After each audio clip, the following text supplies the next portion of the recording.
Hello and welcome to Database Management Systems. I'm Javita Christie, and this video is about some storage strategies in DBMS. And in this one, I'm particularly going to cover a data structure called index in order to fetch and retrieve the data very quickly from the hard drive. So let's get started. This is the relation that I'm going to use as an example in this entire video.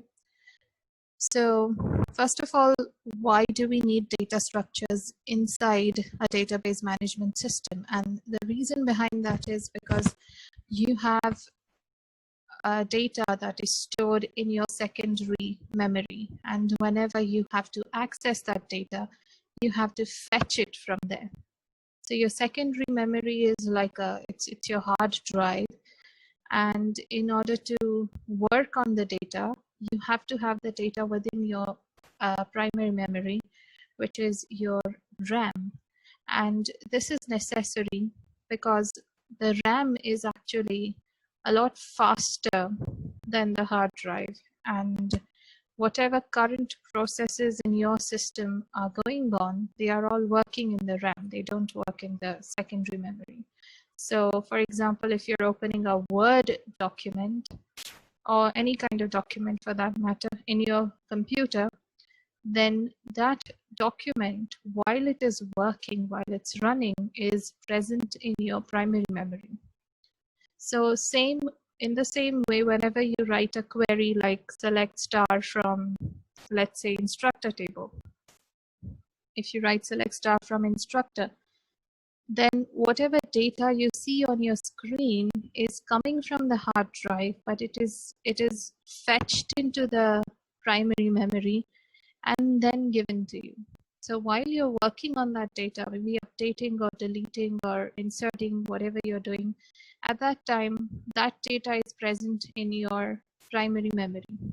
And that is why you're able to access it.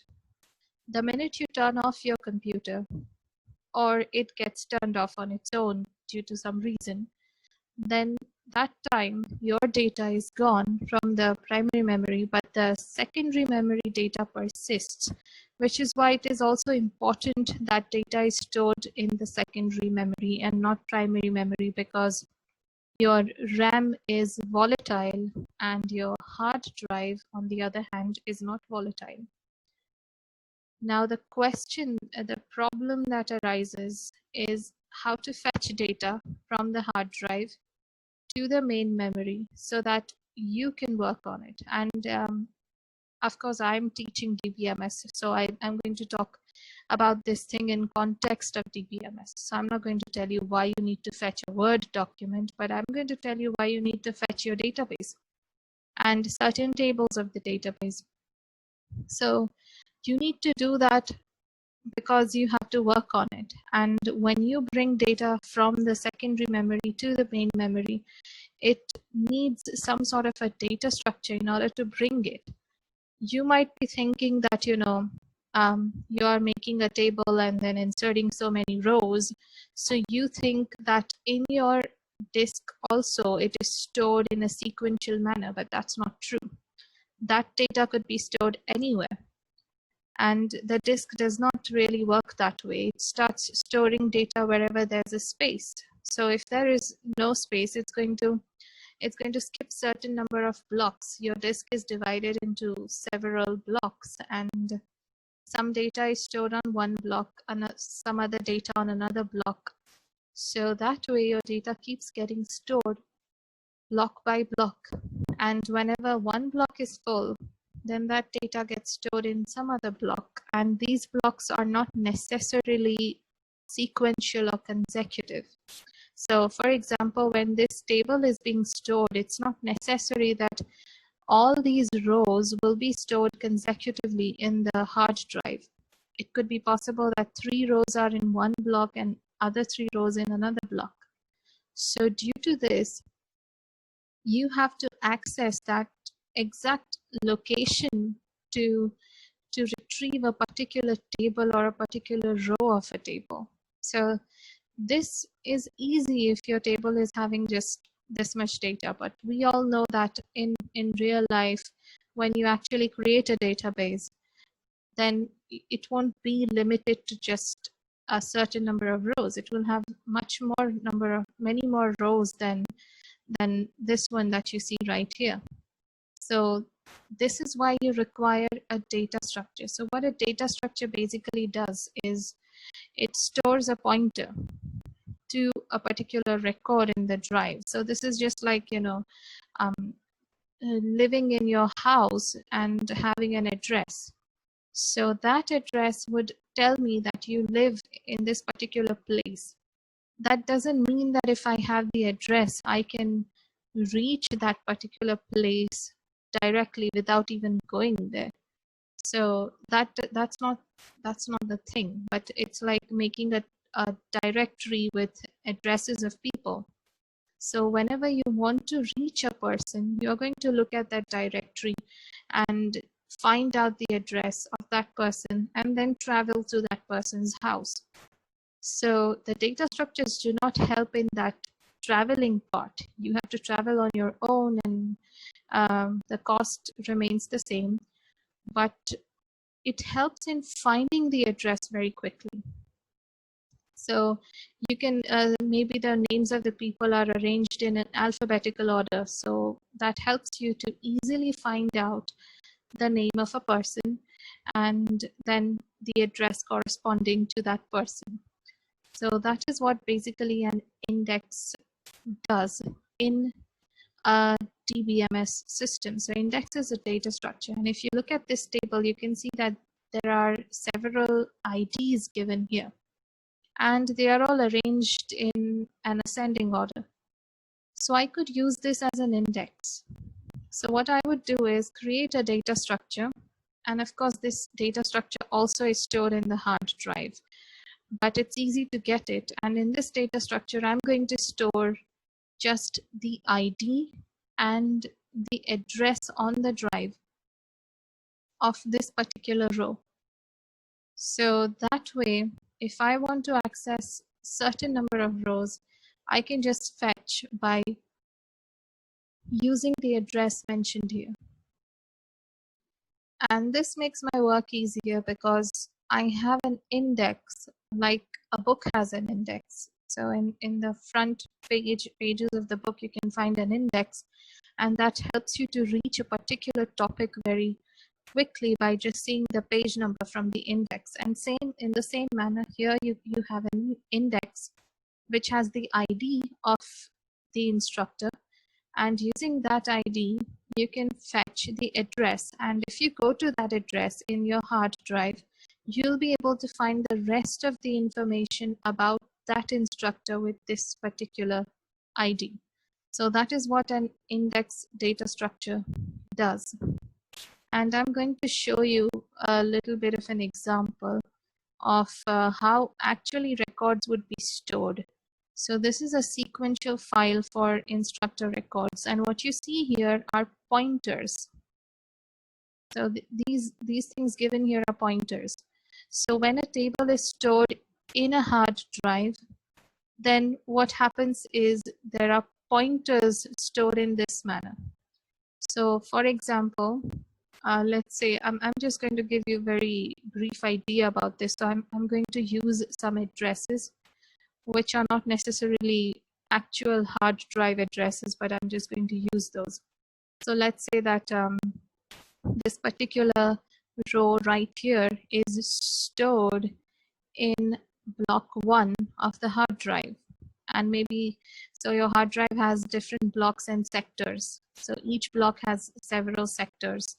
And if you want to find a particular record or something, you have to go to a particular block number and a particular sector number, and then you can find your data. So that is why I'm saying, okay, that this particular row is stored in 1B. And I say 1B because 1 must be a block and B is a sector. So I'm just telling in that way. That doesn't mean necessarily that data in hard drive is stored in that way. But let's say that this one is stored in 1B, the first row. And then let's say that the second row is stored in 1D. Now, if I'm trying to access the entire table, then I can find that the first row is in 1B. How do I find that the next row is in 1D? I can find that because in the hard drive, with the row 1, if it's a sequential file, then with the row 1, there will be a pointer, some address stored, and that address will be the address of the next row in the table. So when I access row 1, I can also access the address of the next row. So if I have the address of the next row, I can directly go to the next row. And then on the next row again, the address of the next row is stored. So third row, so address of third row is stored in the second row, and that way I can go from second to third row, and so on till you reach the end of the table. So that is how your table is stored in the disk, and you can access it sequentially. The only problem is, of course, that you have to go in this sequential manner in the hard drive, and fetching data from hard drive becomes very difficult because you don't have an index. So that is where indices come into the picture, and there are several types of indices, some of which I'm going to cover in this video and some of which I'll cover in the coming videos. The first type of index is a primary index or a clustering index. For now, I'm just going to list out the indices and types of indices, and then I'll explain them to you one by one. The second one is known as the secondary index or non-clustering index. The third one is known as sparse index. The fourth type of index is a dense index. The fifth type of index is a multi-level index. And the sixth type of index is a hash index. So in these videos, in the upcoming videos and this video, these are the indices that I'm going to cover. So I'm going to link those videos also down below, so you can access all types of indices which are not covered in this video. Now let's start with our first type of index, which is the primary index or clustering index. It is an index whose search key is the primary key of the table. For example, in the previous instructor relation that we saw, which is right here, the index, if it is built on the primary key ID, then it would be a primary or clustering index. Now, what does that mean? So if you create a data structure, an index data structure, and store all the IDs from here, and along with these IDs, you store the addresses of all the instructors over here, then that would be, by addresses, I don't mean the actual house address, but the address of the row in the disk drive. So that address is stored along with the ID, then it's called a primary index. And how does that help you? So now if I try to search from this table, if I try to do select star from instructor, where ID is equal to 32343, if I search like this, then it's easy because it will just go to the index data structure first. And after going to the index data structure, the query processor will try to find out if this particular ID is available or not. And this is easy to search because my index is in a sorted order. So because of that, it's easy for the query processor to go on and search for this particular ID. And once the ID is received, then once the ID is matched, then the query processor can read the address next to that ID and fetch the entire row from the disk drive. So that is what a primary index does. And usually that would be enough, but the problem is that it is built only on the ID column. What about other columns? You have one column which is ID, and the index is built on ID. But what about other columns which are present in your table. So if I were to write a query, say, select star from instructor where salary greater than 60,000. Now what do you do? Now the index that I created is useless because it only contains the IDs, and using the IDs I cannot fetch the salary. So it's the same as fetching each and every row from the hard drive and then checking in each and every row whether the salary is greater than 60 or not. So this is why having only one index is not enough, and that's why an index is created on each and every column of your table. So the more number of indices you have, the faster you can fetch your data. So that's where we come up with the secondary index or the non-clustering index. This is the index whose search key is not the primary key of the table. For example, if you create an index on the instructor relation on the salary column, it would look like this. So this is creating an index on the salary column. So I'm not creating an index for the ID column that I've already created. That is called a primary index, but I can create a secondary index on any column of the table which is not the primary key. And if I do that, then that makes it a secondary index or a non-clustering index. And this is also necessary for different types of queries. And so you can see that here I have created it. This is my index, and it contains 3, 6, 9, 10, 11 different salaries, and each one is pointing to an address where the salary is equal to exactly this salary. So now if I want to search for instructors who earn more than 60,000, then I don't have to access the entire table first. I don't have to go to the hard drive to access the table. I have to just access this index. And then using that index, I just have to check which of these salaries are greater than 60. So for example, if I check 40,000, it's not greater, 60 is not greater, and then I go to 60,000. And when I find that the condition is satisfied, I can simply check the address next to it.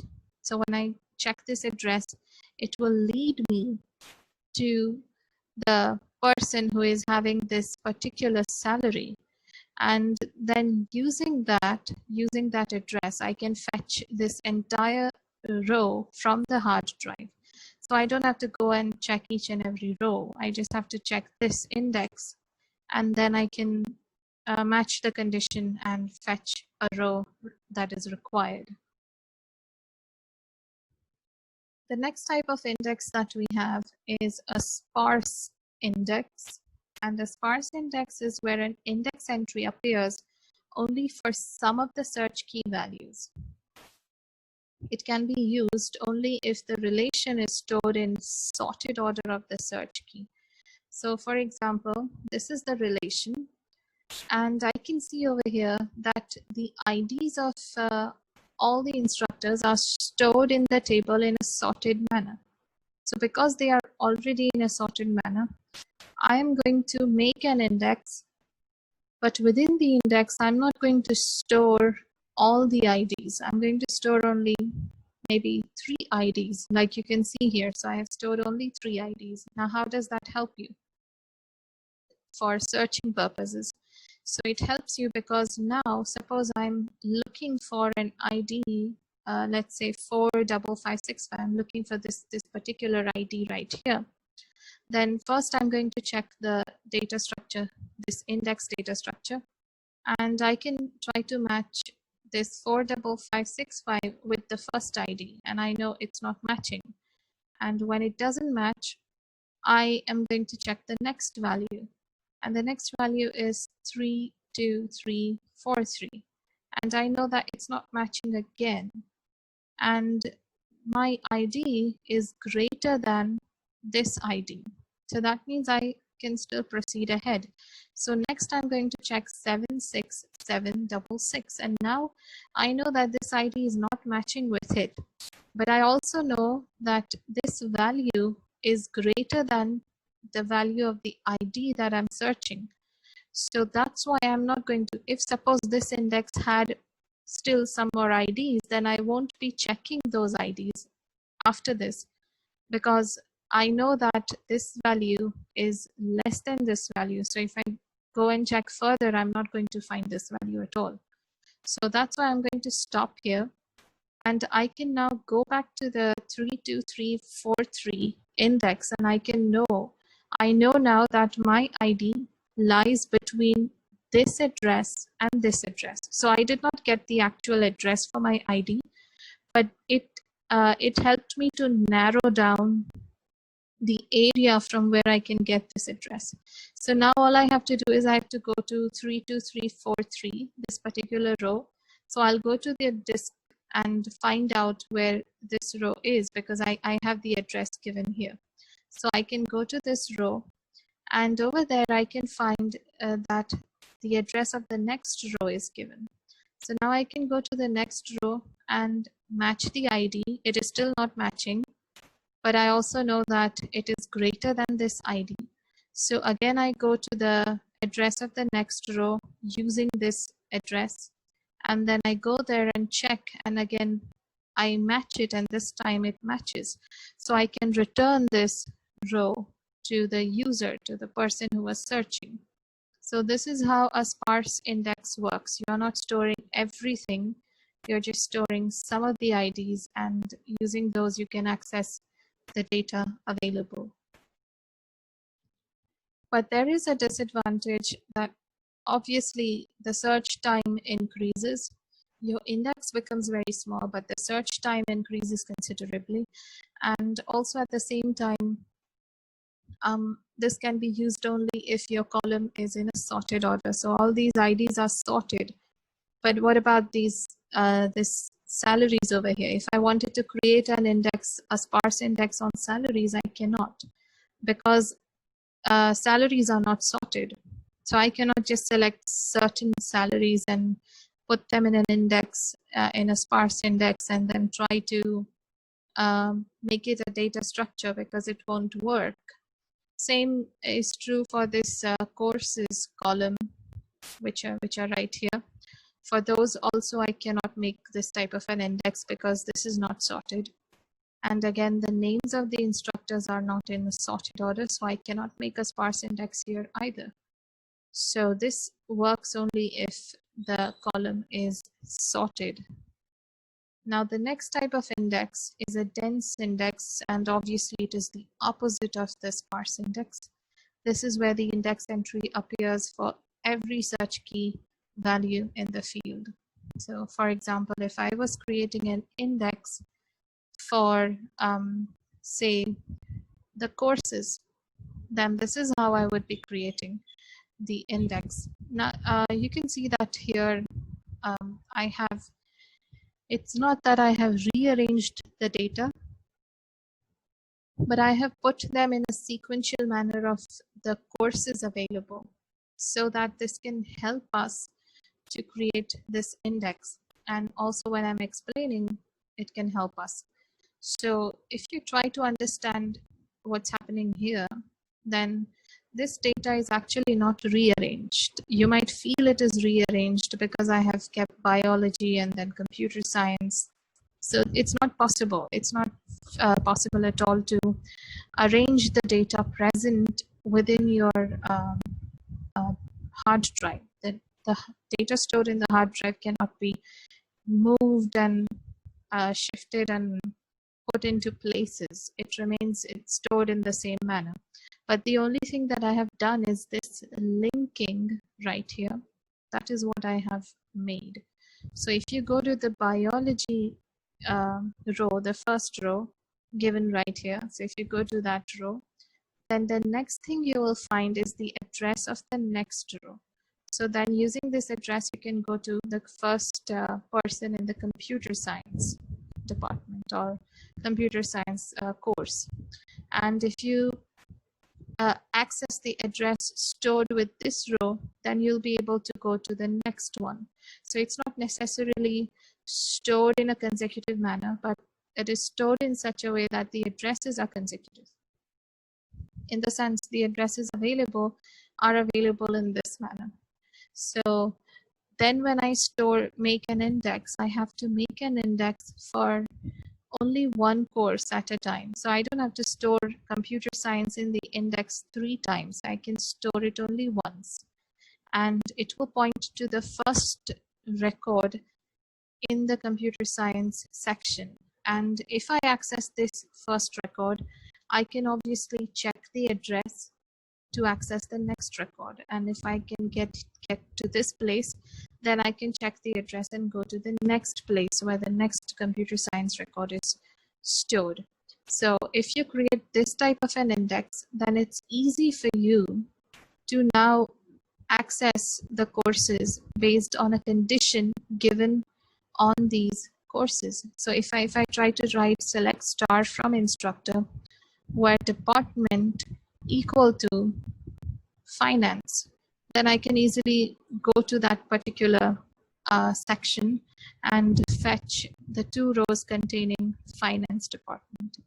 And if I say where department equal to finance or department equal to history, then also it is easy because I can just go to the index, and from finance I can find the address of the first record in finance, and from history I can find the address of the first record in history. And using that address I can proceed to the next address in the given table, and I can access my data very quickly because I have this index. But as you can see, it's a dense index because all the course names or all the department names are stored here. I cannot do something like skipping one particular department, then it would become a sparse index.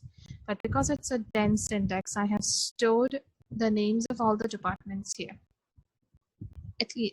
So not at least once, but exactly once I have stored all the department names here. If we were to create a dense index for ID, for the ID column, then you would get exactly the same number of index entries as the number of employee IDs, because the IDs are all unique, whereas all these values here are not unique. So if something is unique, then you have to store it exactly once to create a dense index, and that's why it has to be in and that's why that index can be in any order.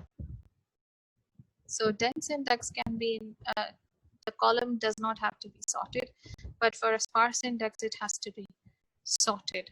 So this is what indices look like, and there are other indices also, like multi-level and hashed indices, which I'm going to cover in the next video. So please go ahead and watch that, and thank you for watching this video.